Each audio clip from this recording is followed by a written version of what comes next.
The first poem I'm going to read is about a shop owner here who lives quite nearby, and it seems every time I go to her shop, I have a philosophical discussion with her, and it's a lingerie shop. The poem is called An Agony of Silk. Her voice, it seemed, had licked 1,000 ashtrays, spat out 1,000 butts.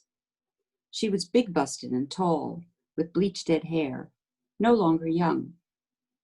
This was her lair, a small select boutique of silken panties, bras with bows and lace. It was as if she lived inside a closet, one owned by some confined, imagined being, whose life was lived entirely on a bed, supine in weight, yet neither dressed nor naked. I asked about a famous brand, and if she carried any clothing from them too. Afraid I don't. It's too expensive, tight. The girls who have the body can't afford them yet, and those who have the money, well, those gals, they no longer have the body. Her vision was a bleak trajectory, tragic and pitiless, of older women broadening in the beam, where bulges push against the pleats and strain the seams. A waist of worsted, airy lace disgraced and stretched, an agony of angel skin and tints of silk. Now she adjusts herself to face her clients, and elbows propped on till, her chin in hand, she calculates dispensing her advice. She catwalks to some drawers discreetly closed, takes out the seldom seen, foundation garments, the stuff that lies caressing next to skin, the only thing that touches some of us. What journey brought her to this countertop? She understands the women here in town where life is fat. She knows the curves and swells that years accrue and those it takes away. How hot she must have been 10 years ago. Does what she earns enable her to buy? And yet she has and doesn't have the goods, but by some lucky odds, the body still. Ensconced here, day by day, she sees what is. She wraps the neat consolatory boxes, ties them up with silken black lace bows, for those who never naked dress to undress.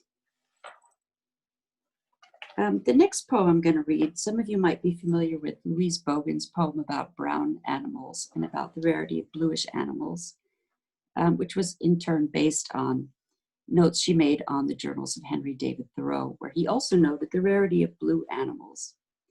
This is called Bluish Animals.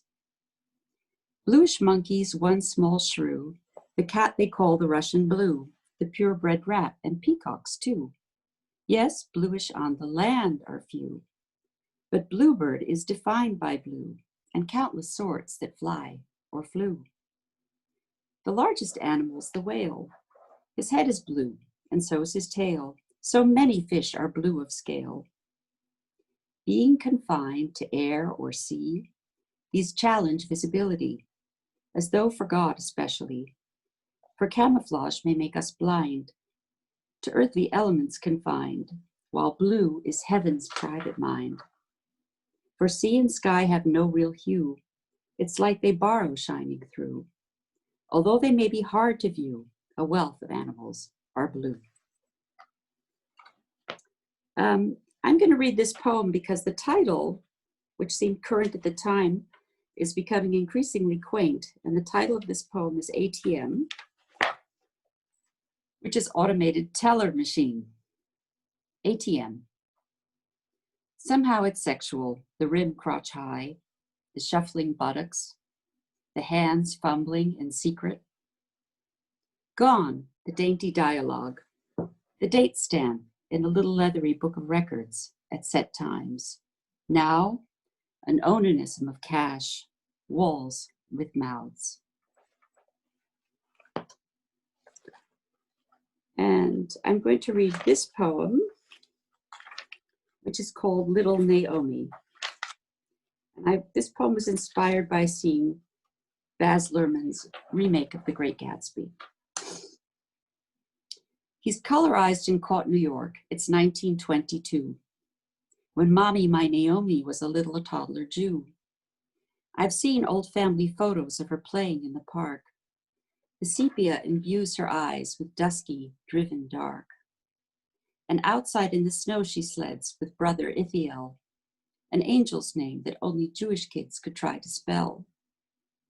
They play unknowing that the years ahead of them will hold a crash at home, and over there in Europe will unfold another war of wars to be unleashed upon their kind.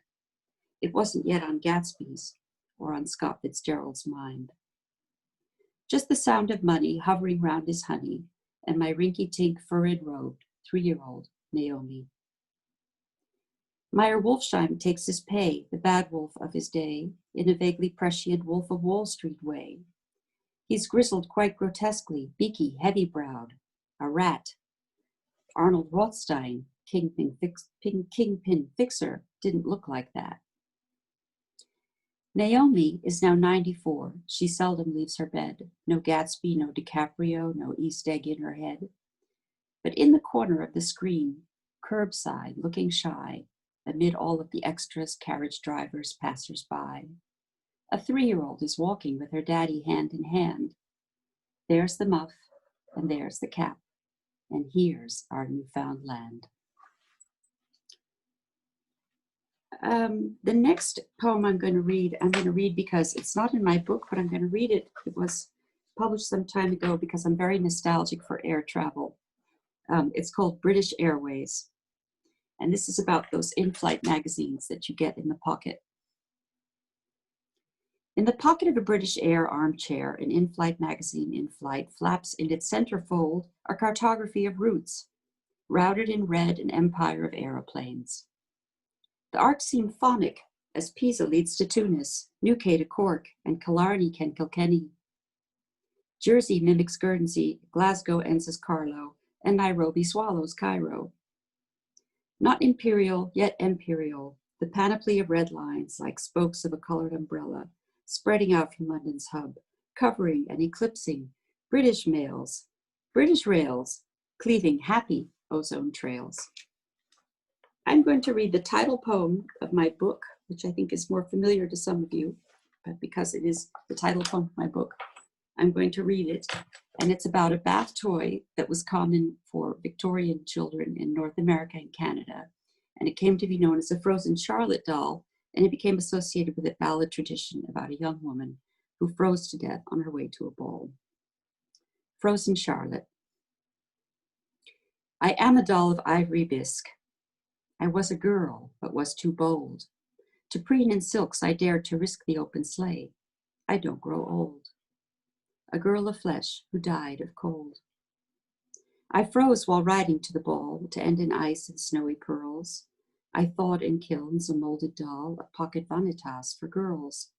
My cheeks are flushed. I died of cold. I float now in a child's bath. My little mistress pushes me.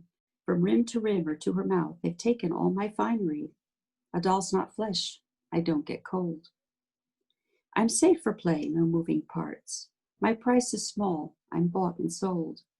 I fortify their frozen hearts. It's getting warmer now.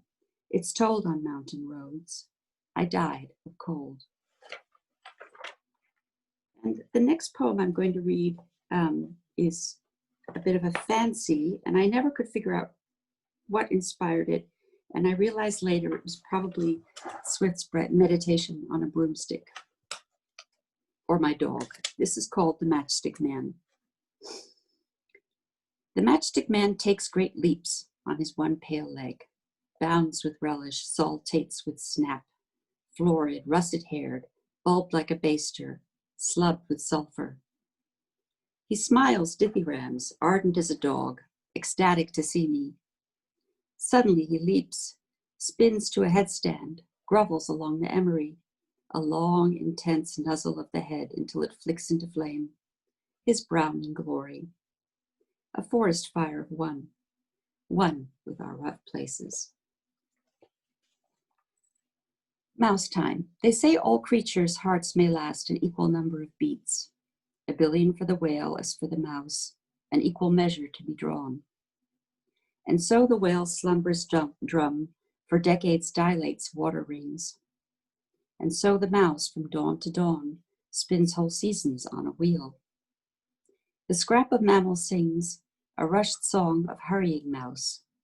The too long tail marks its trail, staccato zeal, a countdown of time in starts. And the last poem I'm going to read, the second to last, is called Bounty. And we've had a plague of them this summer. The fruit flies find our fruit. They slit beneath the lid, a silver dome. The dark fruit scent has drawn them in. No other lures them out again. They settle on apples, puckered figs. They gorge in perpetuity. May never fly back to their home, if they have ever had a home. An allegory of choice? Well, yes, in that we have no choice. The fruit is fine. The day is long. Let us feed, buzz, rejoice. And the last poem I'm going to read is because I've never actually been to Carmine Street Metrics, and I was hoping to go, and other things happened in the world. But I had the idea that about this time we would be headed for the bar for a drink. So I'm going to end with a drinking poem, and this is called Anacreontic. Polish the glass and heft it, bereft of what is left it. Ruby fluid consecrates fleshless remnants of the grape. Pith and pips and strangled stem, crush of juice, a hint again that we must cease with whining, for grapes are yet divining, twisting paths down to the ground, burying fury, dampening sound. Perhaps we reap that which we mow, but none escape that which we sow, but none escape the reaper's mow. Bury the groan, bottle the tear, have a nibble at my ear. Polish the glass and heft it, refilled with what is left it. Darkened vessels smoothly slide, the burgundy that burns inside. Thank you.